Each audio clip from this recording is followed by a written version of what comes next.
Hello students, welcome to my YouTube channel tutorial classes by Garima Singh. आज हम लोग MCA first sem की maths discrete mathematics पढ़ रहे हैं और आज हम लोग इसमें पढ़ेंगे बाउंडेड लैटिस।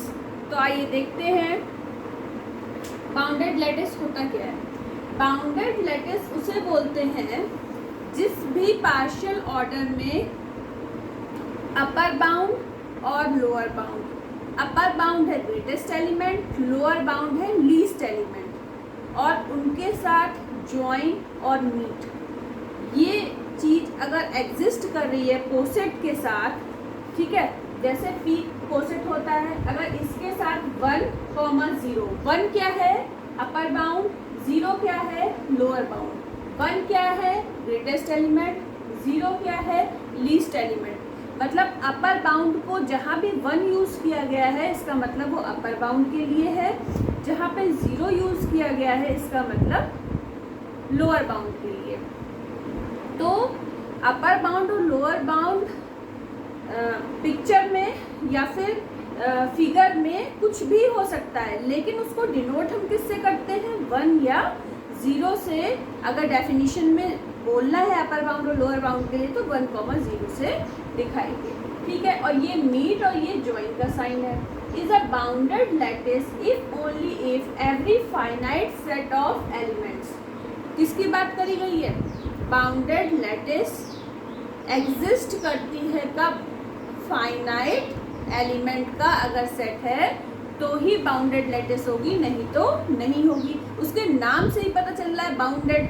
जैसे आप जब स्कूल चले जाते हो 9th 10th 11th 12th के बच्चे या स्कूल के बच्चे जो हैं वो बाउंड होते हैं कि नहीं, लंच में ही लंच करेंगे, क्लास हो रही है तो क्लास में पढ़ेंगे, बाहर नहीं घूम सकते, गेट के बाहर नहीं जा सकते, तो वो बाउंड है, ठीक है। तो उनकी कंडीशन जो है बाउंडेड है, ये नहीं कि वो अपनी मर्जी से जो करना है करें, ऐसा नहीं होता ना। हर एक चीज़ का टाइम टेबल होता है और उसी के अकॉर्डिंग फिक्स होता है। तो जो चीज़ें बिल्कुल फिक्स हो, बाउंड हो, उसे हम बाउंडेड लैटिस बोलते हैं, ठीक है। तो देखिए, including the empty set. Empty set का मतलब क्या होता है, खाली, 5। या एम्प्टी सेट को हम 2 चीज़ों से दिखाते हैं। एक तो एम्प्टी सेट को ऐसे दिखा दो और चाहे एक कर्ली ब्रैकेट के अंदर कुछ भी ना लिखो, उसका भी मतलब होता है एम्प्टी सेट, ठीक है। तो और empty set has a join and a meet.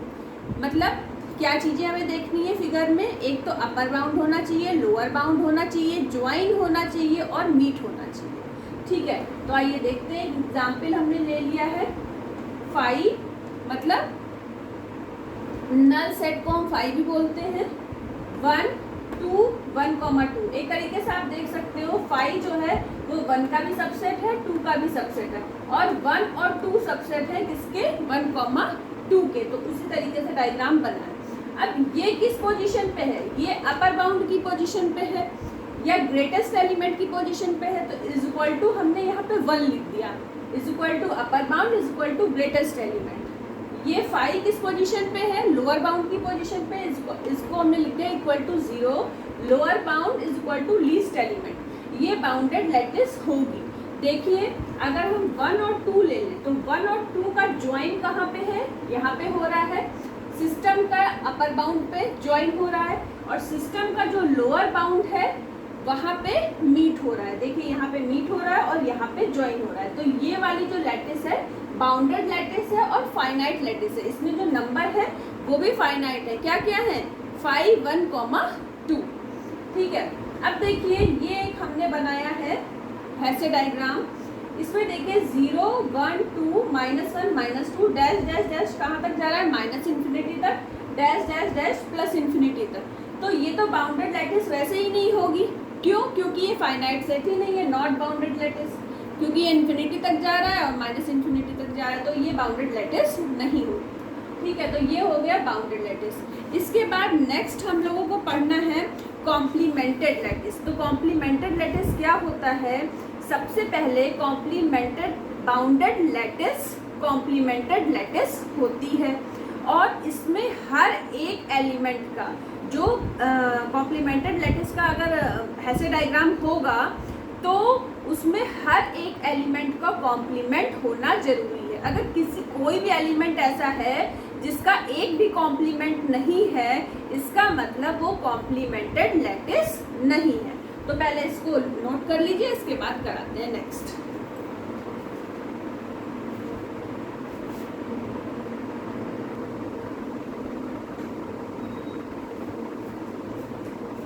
अब देखिए कॉम्प्लीमेंटेड लैटिस क्या होता है। Every bounded lattice is complemented lattice if every element in lattice has complement that is 0 and 1। 0 और 1 का मतलब क्या है कि लोअर बाउंड हो उस लैटिस में, अपर बाउंड हो, ठीक है। और 0 और 1 कैसे बाउंड्स हैं? यूनिवर्सल बाउंड्स हैं। यूनिवर्सल बाउंड्स का मतलब कि जहाँ भी 0 होगा मतलब लोअर बाउंड की बात कही जा रही है, और जहाँ पे 1 होगा वहाँ पे अपर बाउंड की बात कही जा रही है। The complement of A is denoted by A dash. अगर हम कोई एलिमेंट ले लें ए जो उस पोसेट को बिलोंग कर रहा है, तो और ए डैश उसका कॉम्प्लीमेंट है, तो ए और ए डैश मतलब उस एलिमेंट और उसके कॉम्प्लीमेंट का जो मीट होगा वो 0 होगा। 0 का मतलब वो कोई भी एलिमेंट हो सकता है, 0 का मतलब लोअर बाउंड मिलेगा। और ए और ए डैश का जो ए और कॉम्प्लीमेंट ऑफ ए का ज्वाइन क्या मिलेगा? Upper bound. इसलिए यहाँ पे 1 लिखा है। ऐसा नहीं है कि उस फिगर में वो 1 ही होगा, फिगर में कुछ भी और हो सकता है। मतलब ए और ए के कॉम्प्लीमेंट का जो ज्वाइन होगा वो अपर बाउंड मिलेगा, जिसको हम 1 से डिनोट करते हैं। फिगर में जो भी होगा वो आप लिखोगे। ऐसे ही ए और कॉम्प्लीमेंट ऑफ ए का मीट जो है वो 0 होगा, लोअर बाउंड होगा। अब लोअर बाउंड में जो भी वैल्यू होगी आप वो लिखोगे, ठीक है। अब अगर हम एलिमेंट ए का मीट लेते हैं अपर बाउंड के साथ, 1 का मतलब अपर बाउंड के साथ अगर हम मीट लेते हैं, तो हमने आपको क्या बताया है कि अपर बाउंड के साथ अगर आप मीट ले रहे हो तो जो उसमें छोटा नंबर है या जो छोटी पोजीशन पे नंबर है वही आता है। तो 1 तो अपर बाउंड है, मतलब ऊपर वाली पोजीशन पे है, ए नीचे वाली पोजीशन पे, तो मीट में कौन सा नंबर आता है? नीचे वाली पोजीशन का, तो ए आ गया। ज्वाइन में क्या आएगा? ऊपर वाली पोजीशन का नंबर, इसलिए 1 आ गया। ऐसे ही मीट हमने 0 के साथ करा तो हमको 0 मिलेगा, क्योंकि जो 0 है वो लोअर बाउंड है, तो सबसे छोटा एलिमेंट है, तो छोटा ही एलिमेंट मीट में मिलता है, तो 0 हो गया। और ज्वाइन में हमको ए मिल गया, ठीक है। अब ये हमारा फिगर गिवन है जो सेट के अकॉर्डिंग, इसमें क्या लिखा हुआ है? A is less than equal to B. ये कंडीशन है, ए डिवाइड्स बी। अब देखिए 1 जो है 2 को भी डिवाइड कर रहा है, 3 को भी डिवाइड कर रहा है, 5 को डिवाइड कर रहा है, और ये तीनों ही नंबर 30 को डिवाइड कर रहे हैं, ठीक है। अब देखिए इसमें हमें कॉम्प्लीमेंट निकालना है, कॉम्प्लीमेंट ऑफ 2, लेकिन हम सबके कॉम्प्लीमेंट आपको निकाल के बताएंगे।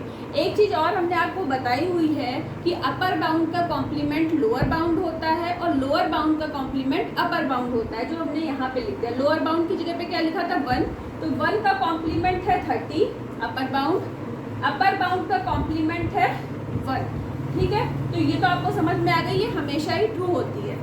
अब देखिए 2 का कॉम्प्लीमेंट, अगर हम 2 और 3 दो एलिमेंट्स को लेके चलते हैं, तो देखिए इनका ज्वाइन कहाँ पे हो रहा है? 30 पे, जो सिस्टम का अपर बाउंड है, और इनका मीट कहाँ हो रहा है? 1 पे, जो सिस्टम का लोअर बाउंड है, ठीक है। तो इसका मतलब 3 जो है वो 2 का कॉम्प्लीमेंट है, तो complement of 2 is equal to 3। इसी तरह 2 और 5 को ले लें तो ज्वाइन 30 पे हो रहा है, मीट 1 पे हो रहा है, ठीक है। तो 3 और 5 दोनों ही 2 के कॉम्प्लीमेंट है। अगर हम 3 का कॉम्प्लीमेंट निकालें, इसका कॉम्प्लीमेंट निकालें 5 के साथ, तो देखिए तब भी सिस्टम का अपर बाउंड मिल रहा है, ज्वाइन करने पे, मीट करने पे सिस्टम का लोअर बाउंड मिल रहा है। ऐसे ही 3 और 2 के साथ करिए, तब भी वही चीज़ मिलेगी। तो 3 का कॉम्प्लीमेंट हो गया 2 और 5। इसी तरीके से 5 का कॉम्प्लीमेंट अगर हम निकालेंगे 2 के साथ या 3 के साथ, तब भी हमको क्या मिलेगा? सिस्टम का अपर बाउंड और लोअर बाउंड ज्वाइन और मीट करने में, ठीक है। अच्छा, अब अगर हम एलिमेंट ले लें 2 और 30 लेंगे, ठीक है। तो ये हम चीज़ आपको बता चुके हैं कि एक ही एज के अगर हम 2 एलिमेंट्स लेते हैं तो 2 का कॉम्प्लीमेंट कभी 30 नहीं होगा, 30 का कॉम्प्लीमेंट कभी 2 नहीं होगा। एक एच के 2 पॉइंट्स कभी भी एक दूसरे के कॉम्प्लीमेंट नहीं होंगे। ऐसे ही 5 और 30 एक एच के 2 एलिमेंट हैं, 5 का कॉम्प्लीमेंट 30 नहीं होगा कभी, 30 का कॉम्प्लीमेंट 5 नहीं होगा कभी, ठीक है। 3 और 1 ले लें, ये भी एक एच के 2 एलिमेंट्स हैं, ठीक है। ना ही 3 का कॉम्प्लीमेंट 1 होगा, ना ही 1 का कॉम्प्लीमेंट 3 होगा। ऐसे ही 3 और 30 ले लें, ये भी एक एज के 2 पॉइंट्स हैं, 2 नोड्स हैं, तो इसमें भी ये कंडीशन सेटिस्फाई नहीं होगी। तो आज हम लोगों ने पढ़ा बाउंडेड लैटिस के बारे में और कॉम्प्लीमेंटेड लैटिस के बारे में, और ये जो भी आपके नोट्स हैं वो आपको डिस्क्रिप्शन बॉक्स में मिल जाएंगे। आज के लिए इतना ही। All the best to all of you. Thank you.